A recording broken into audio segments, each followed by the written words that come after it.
everyone. Welcome to this new episode of Carolyn Talks. I'm your host, Carolyn Hines, film critic and journalist, and this is the podcast / YouTube channel where I speak to film creatives about their work, the industry, and what inspires them. And today I'm joined by writer and director Harry Brandrick to talk about his new short film, The Out, which is a film about a father who's struggling to find his way after being released from prison. And this film has some very tense moments, but I think it also has some very poignant and endearing moments as well. And we'll get into The Out. But before that, as usual, I like to ask my guests to say a bit about themselves. Thank you for having me. Thank you. So for everyone, can you tell us what made you decide to become a writer and a director and into pursuing the work of filmmaking? Because everyone's journey is never the same. No two filmmakers has the exact same journey. Yeah, totally. So yeah, I mean, I didn't come from like a creative background at all. Like I left school, like high school at like 16, didn't really have any grades, started to work in construction and various other things. And then I kind of went to university a bit later, in like my early 20s, to study photography, which is where I kind of got sort of like turned onto cinema. I had a tutor she quoted like a film by Godard, and I was just like curious. I didn't know anything about like art house or the French New Wave or anything like that. And just from that point, really, it was became a bit of an obsession for me. You know, I don't know if you know the film Pierrot Le Fou, where Jean-Paul Belmondo looks into the camera and starts to talk to the audience. And at that point, I just like my head kind of exploded. And yeah. I don't think I've seen it, but I think I'm getting a visual of like a clip from it where he's talking directly to the audience. It's almost the entire time of the film, right? Yeah, one of the Godard films anyway. So so from that point, I just, like I say, became kind of obsessed, started to watch all kind of different movies, you know, mostly just like on my laptop, but a lot of the time, to be honest. And then I did like an acting course as well whilst I was in my like final year of my photography course. And just started to become more and more curious, and you know, it's kind of like a rabbit hole, I suppose. But I think like quite early on, I started to have a sense that I kind of wanted to do it as well as just like be an audience member. So then when I finished my university course, I moved to Paris, where I worked as a bartender for a bit, and then I just started to have these ideas for like a short film that I wanted to do. So moved back to the UK, made this short film, and my goal was to do like a master's course in directing at the National Television and Film School here just outside of London.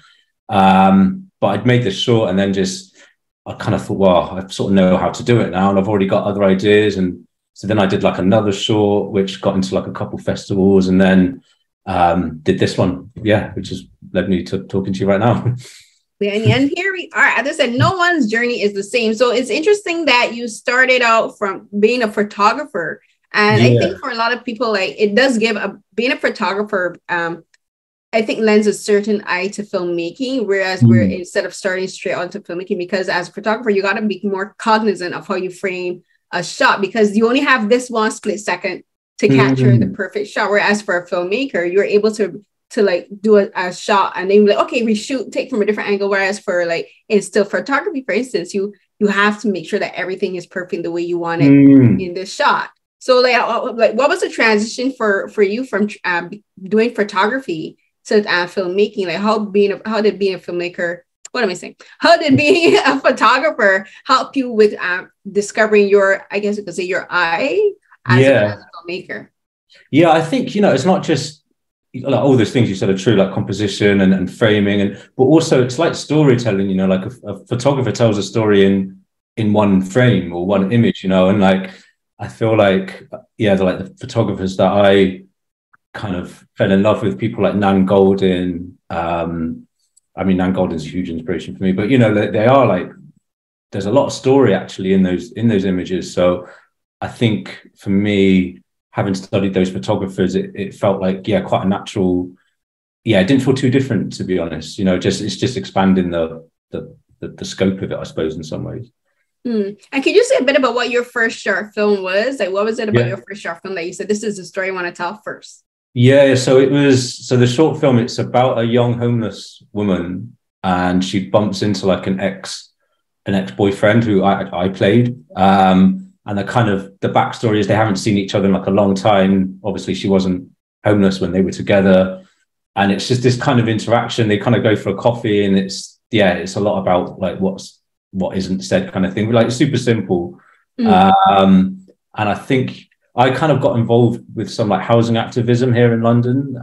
Like when I was at uni, there was an estate that I kind of lived nearby where they were getting kicked out essentially by this corporation. And so yeah, I just kind of got involved with housing activism then, and just sort of had this idea of, and yeah, that was kind of on my mind. And then yeah, that was kind of the framework of it. And then just thought of what story could I tell that sort of centered around that. And yeah, so very simple.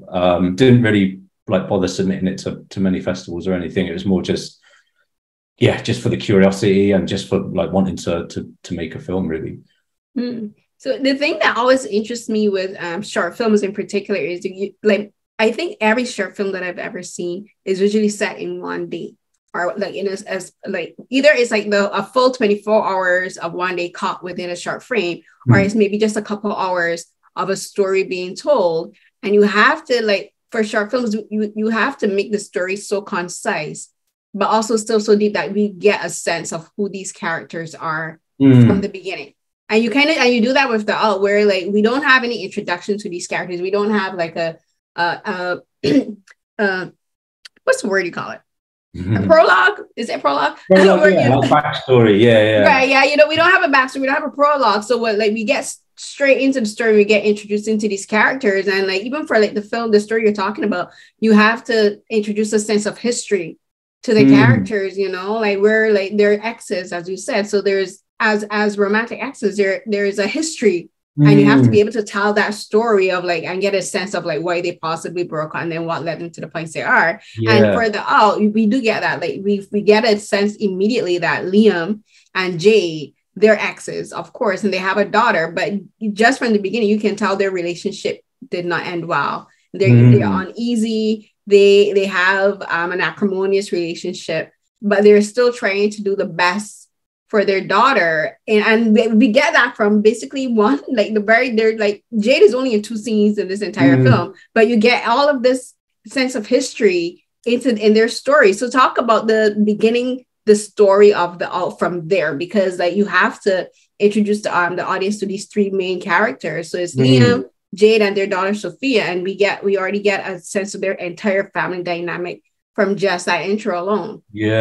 Yeah, I mean, that's exactly it. It's a balancing act. And actually, I did have too much backstory in there, and even like not even in the script, but in the edit as well.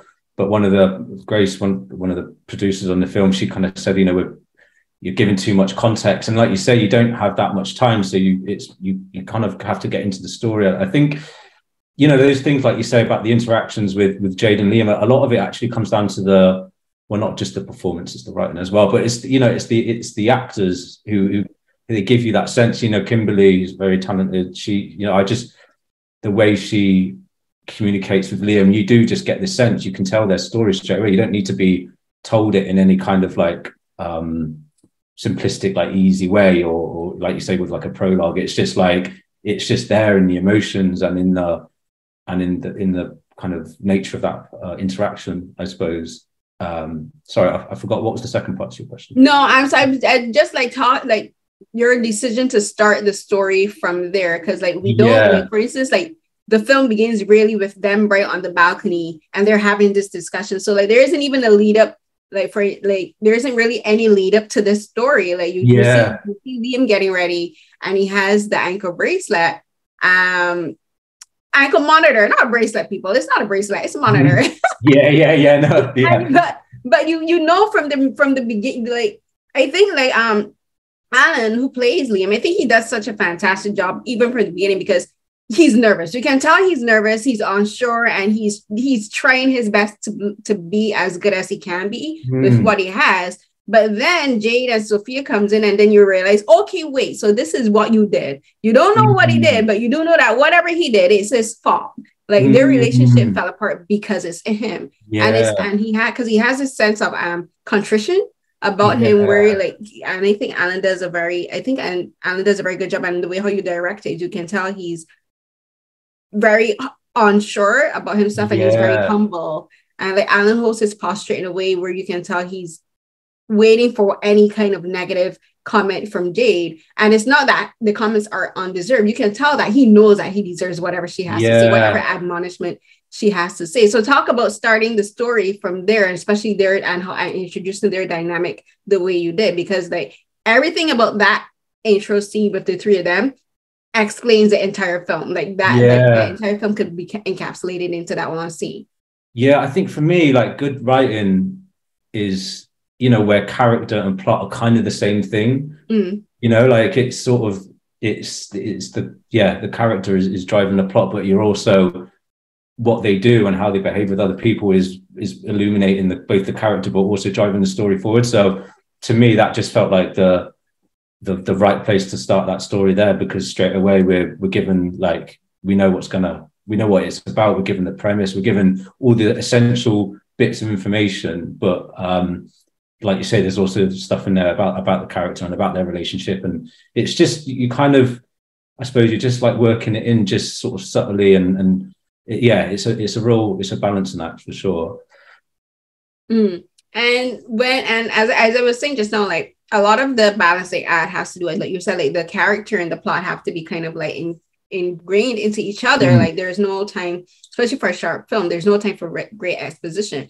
So I was gonna talk about the acting later, but from what you're saying, like and thinking about it, I think we should actually really start with the casting, because like these characters don't work without the performances, and they don't work without the performance, because so much of who Liam is in particular comes through in the way that Allan plays him. So talk about casting Allan and even Jade with Kimberly Okoye, and because like they start the entire film off, like, because everything that happens afterwards with Marcus is like there's something where she tells him basically, like, don't fuck this up. And like you can tell every decision that he makes after that is because he's keeping what she said in mind the entire time. He's thinking, don't mess this up, you can't mess this up. We talk about like just like the casting for them, because like that's so important with this particular story. For sure. So Allan is a friend of a friend. I didn't know him like too well actually before we worked together on this, but he was part of quite a successful like comedy show here in the UK called People Just Do Nothing, and I just loved the show. And I had this one, when I started to write the script, I sent it to my friend who was the kind of intermediary between us, and like quite early on he was just really keen to do it, and we sat down and had a coffee and just spoke about some of the ideas, and the script was quite a lot different to the final script, but just he was just very keen to be on board. So Allan was the first kind of actor who came on board, and then I worked with a really great casting director called Louise Collins Casting. She and she found everyone else essentially. So I suppose in some way, because I already had Allan, it was quite not easy, but there's something to work from in terms of the casting. So with Allan there, I think Louise, obviously very like talented casting director, found Kimberly, and just straight, from the off, really, you got a sense that they would just kind of work together. And I think casting is an underrated art. I think like it's so important. And when you work with a casting director and they send you someone through, and it's just like you just get that sense straight away, and it's kind of it's a mysterious kind of beautiful thing when it comes off. No, it's like casting is, as you said, an unappreciated art, because, and you know what, the Oscars really do need to have a category for best casting and best casting director. See, they're for BAFTA all these major awards. It's like a film, like a director. Yes, you have the story, you have the cinematography, you have the score, you have the characters, but it doesn't work unless the casting is done right. And the casting can only really be done right is if the casting director knows and has a person in mind. They're saying, okay, this is who I envision to play this scene, and this is who I envision to work with these other people. And it's a magic trick, because like they have to be able to like, I think intuitively know what you as a director and the writer want, but then also have to be able to, I think also to me, think about what the performers will do within these performances. They have to envision these people playing these parts.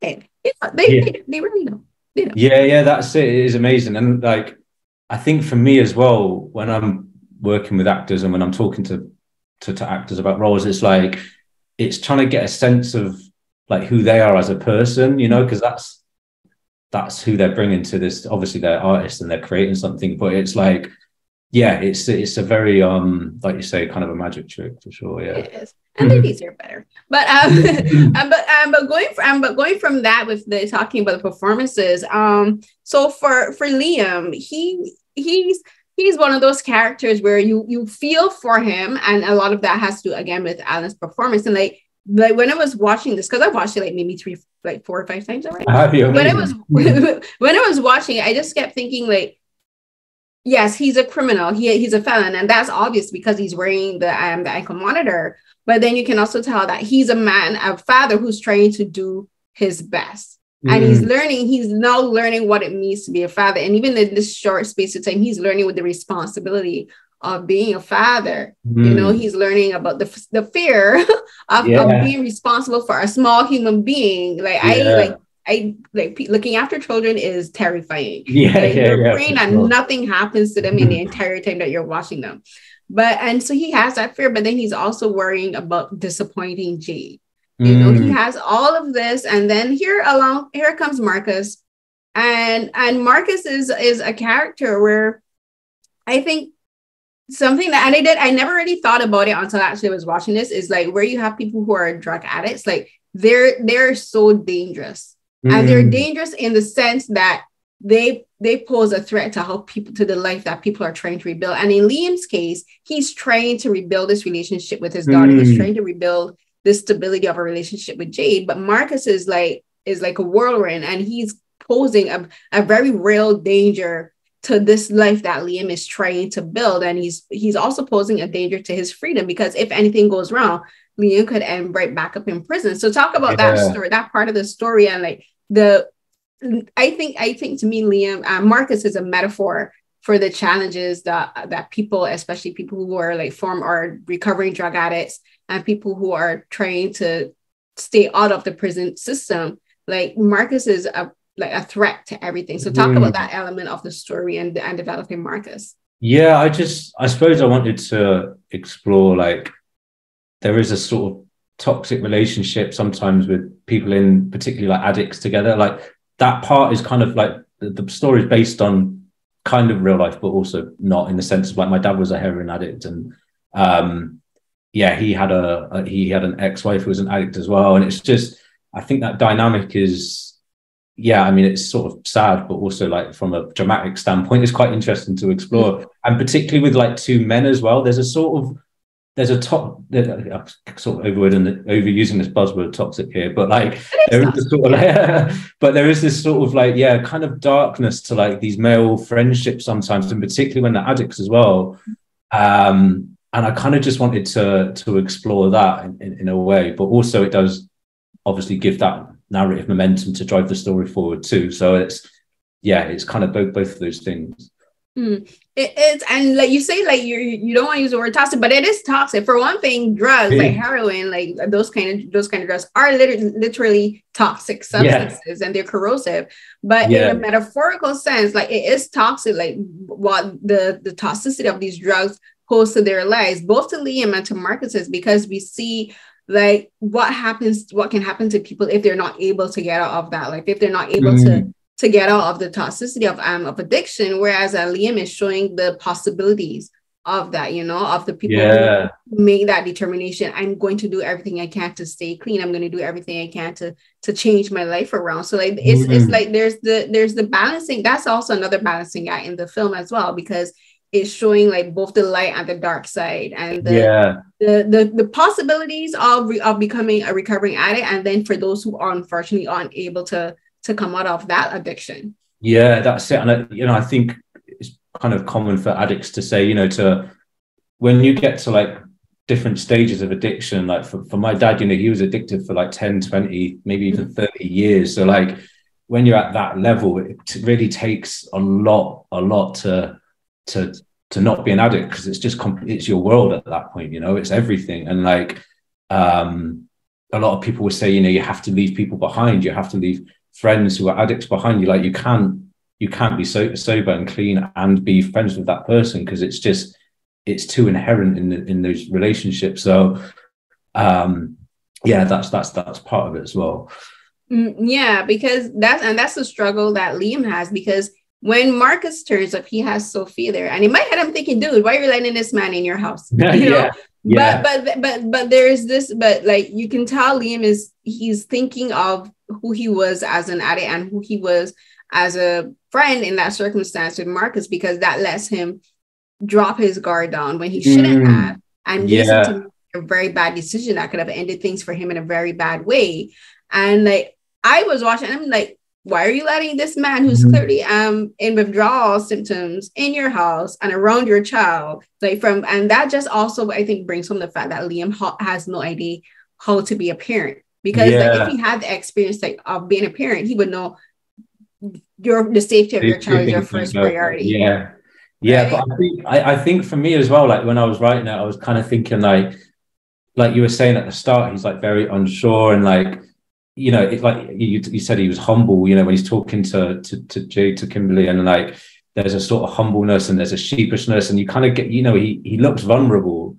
And I feel like when Marcus comes along, it's, you know, he's kind of like, I don't know, there's something there that he doesn't want to give up. And like, particularly, you know, they have a bit of like banter when on the balcony, and I think, there is a moment of weakness, but it's also like, you know, he's vulnerable, and there's this person that's turned up, and there's something there with this friend that they had before. And like, I think that's part of it. That was kind of tough writing it, trying to think, you know, why would he invite this person in? But fatigue of all things. Exactly. But I think it's, he wants to give up this life, but he was also still clinging on to it in a sense. And, you know, I kind of thinking about it now, you know, maybe he's lonely, you know, like, there's that as well. Yeah, because I got the sense that this is the first time that he's had anyone come to him since. Like I get the sense that he's fresh out of prison, like maybe within the same week. So this is the first interaction he's had with someone outside of prison that isn't connected to like the prison system. Yeah, that's it. And it's tough because, you know, people make irrational decisions all the time, and sometimes in a script or a film, and it doesn't feel true. It obviously like stands out a lot. So it's about giving those irrational decisions enough of like an emotional kind of motivation to feel real. Right. And like you're saying something, and is something that just clicked in my head. So like we were talking about, the film kind of is talking about basically like balances, and I think it also talks about duality as well, because like speaking about Jade, like she starts out in the conversation with Liam. They like, you know, they kind of started with the same like easygoing way, you know, like catching up, like, how are you doing? Is like school going good? You know, I'm like catching up with school and all this. And then she like switches a flip, and she's like, don't mess this shit up, you know, like once she starts talking about the responsibility of being a parent, she flips a switch, and she's just like, I'm not messing with you. Like, this is not conversation. You have a responsibility. You can't mess this up. And Marcus kind of does, and Marcus also has the duality where, and it kind of made me think of like how drug addicts are so good at manipulating people and weaseling their way into spaces and ingratiating themselves to people, because their ultimate goal is to get the drug, is to get high, and they're going to do what they have to. And like Marcus' case, he starts out the same way, congenial, and he very, like, you know, does the same easygoing conversation with Marcus, and like they're catching up, like they're best buddies from school. Like, and then once he realizes he can't get what he wants from Liam, he flips a switch too, and he becomes like super aggressive and violent in his speech and his mannerisms. And then even for Liam, he does the same thing too. Like in the beginning, he's like humble, his body posture is kind of reserved and unsure and insecure. But then once he realizes, like, oh shit, like I messed up and I need to fix this situation now, especially because he has Sophia to think about. He also flips the switch with Marcus, and and you can see the person he was before, you know, like he was aggressive, and he can be physically violent if he needs to be. So talk about that aspect of the film, because I think it's interesting that all three of these characters are like they're able to flip a switch. And also that's also, I gotta praise the actors for that, because all three of them do such a fantastic job of switching modes in very short instances. That's it. I don't know, you know, for me that's just people, you know, people are complex and people have hidden depths, and depending on what situation you're in, different aspects of your personality can come to the fore. And like, yeah, particularly what you were saying about Marcus, you know, like drug addicts, particularly, you know,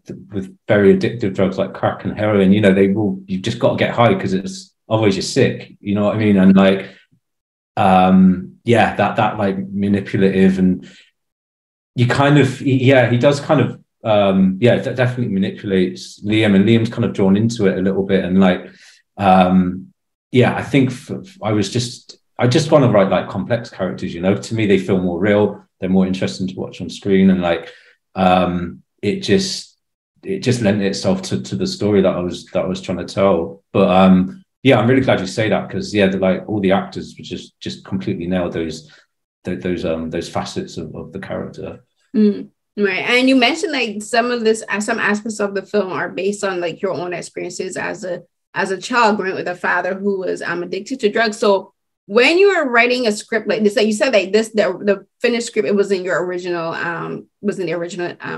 version. So, but when you're writing a story like this and does deal with a topic where you have to like kind of like process your emotions, or maybe even distance yourself from them because you don't want to make it too much. It's not a biography, you know. It's not. You're not writing your life story, but you're still drawing inspiration from your life. Like as a writer, how are you able to like adding the emotional elements that from your experiences help you to like relate to these characters and help you make the story more realistic, but then also back off and say, this is not an autobiography. This is not about me exposing my heart and my guts to like the audiences. Like that would be a different story. That would be that's another film. That's another story. But like, how do you also balance the inspiration from the reality? Yeah, I mean, for me, it's like they're not my memories, but they're like, well, I suppose they are my memories, sorry, but they're not my experiences, sorry, is what I meant to say. Like they're things that happen. It's like family history, and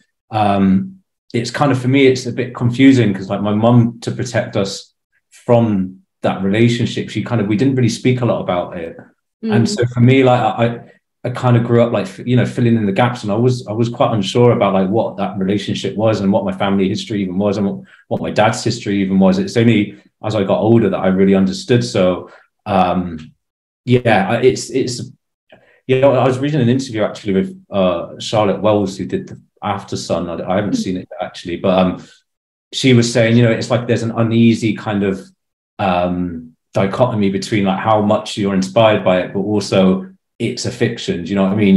You're creating something. So for me, like I use these kind of like this family history as a way in, but like you say, it's not a document. I'm not trying to like represent anything. It's like I'm a filmmaker and I want to make a film, so obviously I'm going to use stuff that's like personal to me. But to me, that's just what art is. Do you know what I mean? You're sort of taking something that's in you and like creating something new with it to share with people. And that's so yeah, it is. But it is exactly like you say. It is a real like you're sort of processing things and sometimes there can be a tendency to like maybe like be a little bit over introspective, but you've got to remember that you're telling a story, and then like it's weird. It's kind of difficult to explain because it's a difficult thing to like navigate when you're doing it.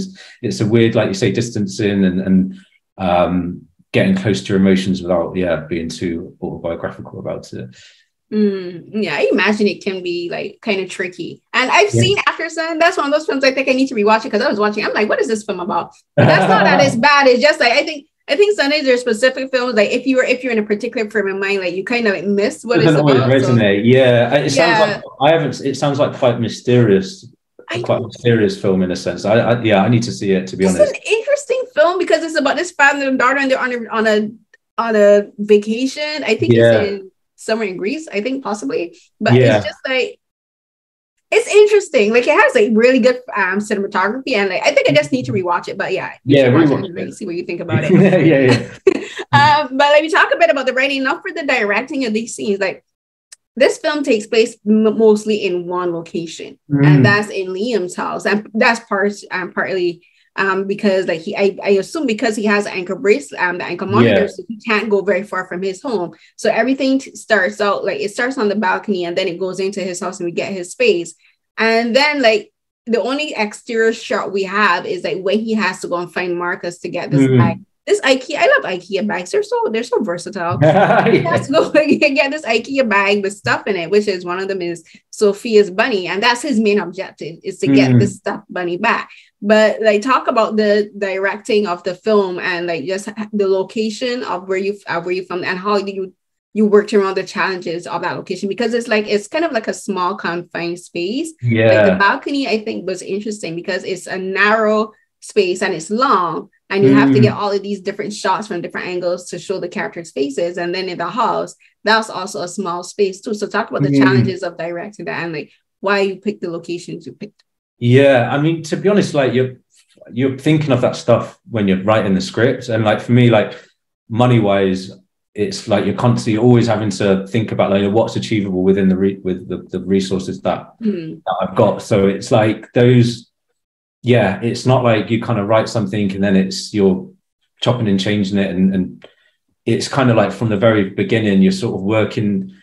It's hard because you have to think practically, but obviously, creative thinking isn't practical a lot of the time. It's just like free flowing. So it's kind of like you have to, you have to be practical. For me, like I produce with someone, but I'm quite I'm kind of like the lead producer. So it's like I'm doing all the locations and like the financing and stuff. So, and I did that on my last two shorts. So when I came into this one, from the very beginning, I was thinking, right, I need this to be like not many locations. The flat that we shot in was actually a friend of mine's. The house that we shot in was the house that I was renting at the time. So it's like from the beginning, you're really just thinking like, how can you tell this story with the resources that you got? So it's more of a practical consideration, but the creativity those limitations are what feeds the creativity in a way. But yeah, difficult to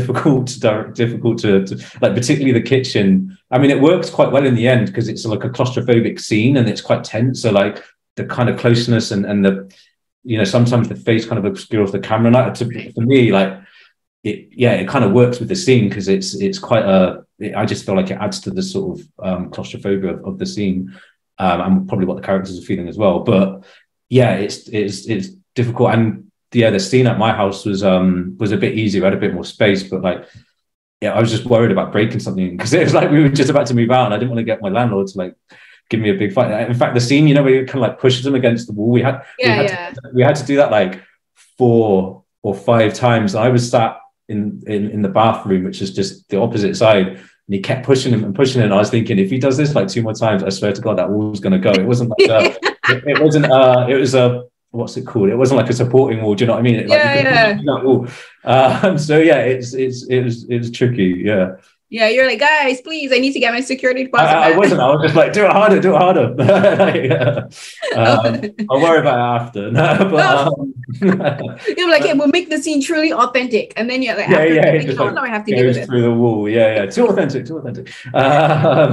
So yeah, it's tricky, but yeah, it's kind of part of the thinking, like when you're developing it. So it's yeah.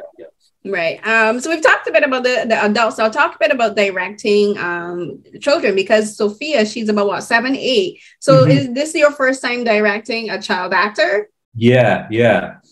Right. So like, what was it like for you having to direct not only a child actor and like working with a child character, but in a story like this? Because like, as I say, for me, like when I was watching this, my concern Sophia, because I was just like, why are this skeevy man around your child? But like that's about that. They said that's about how where Liam is mentally. Like he's now learning to adjust to being a father. But as a director, you still have to like think about what the story is and like how the story relates to a child. Because like as a child, she doesn't fully understand what's happening around her. But for the adults to realize this situation is very dangerous. So like for you, like writing that part of the story, but then also directing and directing that character. Yeah, it's interesting, isn't it? Because like heroin addiction and children just seems completely like it shouldn't be anywhere near each other. So and yeah, like working with Savannah, who's just like an amazing child actor. She's just like so talented. Her mum was like so supportive as well, so that made a huge difference. She was with us on the day. And also like we did a rehearsal, but like we rehearsed a couple of scenes, but for me, it's like I just want to have people in the same space before we go into the shoot just to like feel connected on a kind of human level, you know, and like there's always trust is a huge part of filmmaking, I think. But yeah, working with Savannah, she's just so good. She was just so talented. Like, just it was like mind blowing to me. I was kind of in awe of her, but I didn't want to be too like I was almost like didn't want to be too sycophantic kind of thing. But she was just so good to work with, and like her mum was so supportive, and like it was, yeah, I wanted to protect her because it's like it's not something a child really needs to learn know about at that age, you know. It's like it's not something that so yeah, it was just amazing. It was such a great experience to work with her. You know, there's something about having a child on set as well, just really just helps lift people, and yeah, it was just great. I'd like to work with kids again, to be honest. It was a really great experience. Yeah, because like having it like for kids, like you got to be able to like keep the atmosphere more light, because like you have to make sure like they don't feel like brought down by the story, and like even if like for instance like if a film is like traumatic or whatever, like you have to make sure that you protect their psyche in a way, and make sure that totally they're not being directly affected by the story itself. Yeah, that's it. But you know, that's where you work with really talented artists and technicians who, you know, like will shoot a really intense scene and then it ends and you're just having banter and like joking around, and it's like it's just, you know, it's working with such talented people who you know, when you say action, that's it, you're working, and that creativity kind of comes out. But you know, when the camera's not rolling, you're just a bunch of people just hanging out, really, like we're trying to, you know, working together. So and yeah, she was just so great. Yeah. And yeah, she got really upset when the film was ended because she had such a good time. She like cried, and it was just like the most like, yeah, just wonderful thing. That's why I love kids. They're so resilient. yeah, exactly. Yeah, it's true. And in fact, it's like on a serious point, like kids are really resilient and very insightful. And like, you know, I have a respect for her. Like she's a young child, but I'm like, you know, she's got her own thoughts and her own feelings and her own, her own ideas. So it's like, I just try and, you know, it's like there's a respect there as well, to be honest. Right. They're very insightful. Like, I've worked with kids before I was, when I started my work as a film critic, I was working at a public school, and I worked with kindergartners and middle schoolers, and like kids say some of the most intuitive and insightful things, and they pick up on. I always tell people, kids never underestimate a child, because they see way more. That's it. And you know, as an artist, you want to be that. You need that inner child, is that curiosity, that insightfulness. That's, you know, you've got to kind of nurture that. So yeah. Yeah, you do. I love kids. They terrify me. Yeah, I love them. yeah. Same. Yeah. So for the film, the film, as we said, is set in one day, and is set within like a very short space of time, like maybe 1 hour or 2 hours. But for how long was the filming for this actually? It's actually set over 24 hours actually. So it's like. Yeah, so it's like one day. So she drops her off in the morning, and then the next day she collects her. So the kind of action takes place. But most of everything takes place within like the first. Quite a short, yeah. It takes place within like a day, and then there's like he puts her to bed, and then she comes to pick her up. So, but it was a 3-day shoot. That's quick. Yeah, it's quick. I mean, it's the financial constraints. You need to be so economical, and like you got to plan everything, you know, really, really plan. And I'm working with the crew who are like taking a bit of a pay cut to work with me. So I'm just, you know, you want to make things just as easy and as kind of efficient as possible. So yeah, it's funny, you talk about you show people films and people think you're shooting for like days on end, you know, and it's just like it's not like that. Yeah, no, sometimes I think sometimes you can get the best stories in like the shortest space of time. There's like a film that we interviewed the lead actress called The Inspection with Jeremy Pope. And when you watch this film, you think this film takes like, they had like maybe like 2-3 months to film this film. They did not. They filmed this entire film in 19 days. And I'm like, what?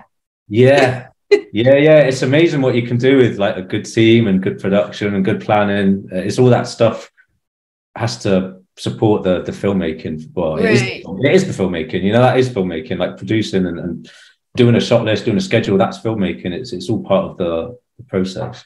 Right. That's true, because I think for a lot of people, they think just filmmaking is just taking the camera, calling action, filming the scenes and cut, and that's it. But there's so much planning that goes on before. Then there's the planning that happens during. Like, you have to be adapted. I think one of the most underrated aspects of filmmaking, especially for directors and for actors and crew, is you have to be adaptable.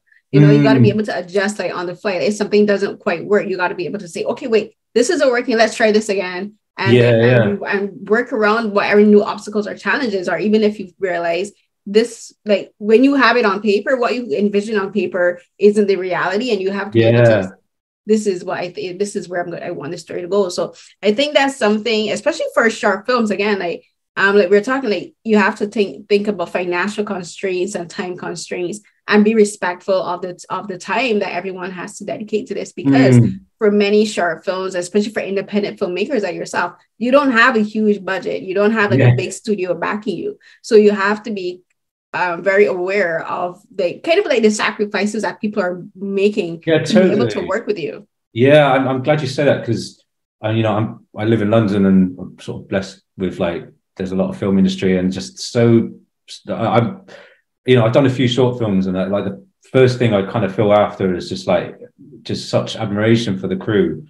You know, they work such long hours, and I think there's a bit of a shift going on at the moment where they're starting to ask for a little bit more from the studios and stuff. But like, just in awe of them, like, man, they just work so hard. They're so professional. They're so dedicated. And that's, they make the film. The film wouldn't exist without the crew. So yeah, just props to the crew. Yeah. No, for sure. I always have respect for crew, and I always try to show my appreciation, because once the actors have gone home, it's the crew that have to take everything down and start, like, take the sets down, and then start set stuff up for the next shot or for the next day. And they're the ones that are like left before, they're the last ones to turn the lights off. So props for sure. That's shout out. And especially for like short films, like, you really wouldn't be able to, especially when you have really small budgets. You also have to, like, when you have crew who know what they're doing, who are so professional, and like not professional as in like a work ethic, but who know the business, who know filmmaking, like, they have the art of filmmaking itself. And like for you as a director, I think, like you said, you started out doing photography, and like you even took even took acting courses, and I think that's so important for directors, like, because it gives you a more well-rounded experience of the craft itself, and being able to understand it from different perspectives. Yeah, that's it. Yeah, and that's exactly it. But also, just watching movies, and I feel like, with the crew, they believe in your vision. They're like, they have an emotional connection to that idea as well. And it's when you work with them, and they're artists as well, and they're bringing their own kind of thing into it, and that's what the film ends up being. It's just a celebration of collaboration more than anything. No, it really is. So I think that's it, because it's 45 minutes, and I promised you 45 minutes. But this was a great conversation. Thank you so much for talking with me, Harry. I think this film, I'm always so. One of the things I love about doing my job, and I say this all the time, but I mean it. But I always take great joy in, like, when I start a film, like, and I read the synopsis, but then sometimes you get to know, you really, really get to a sense of the film, and even the filmmakers from the films, because some synopsis as well as they're written don't really tell you, they don't really prepare you for the story or even for the acting and the development of everything. So I really appreciate you taking the time to speak with me about this film, because it made me think about things that I never really thought about before. And also about the challenges of creating short films, and especially for stories like this, because like, I think for me, filmmaking is a way of learning more about the world as well, and learning more about art. And like, no matter how many years, I'm 39, I've been watching films my entire life, but I still don't know everything about filmmaking. I still haven't seen every like iteration of any possible story. I haven't seen every type of performance. So I appreciate you for talking to me about this and for making this film, because it just made me think about things differently. Oh, no, it's cool. Thank you so much. It's been really wonderful talking to you, and thank you for the support, and thank you for having me.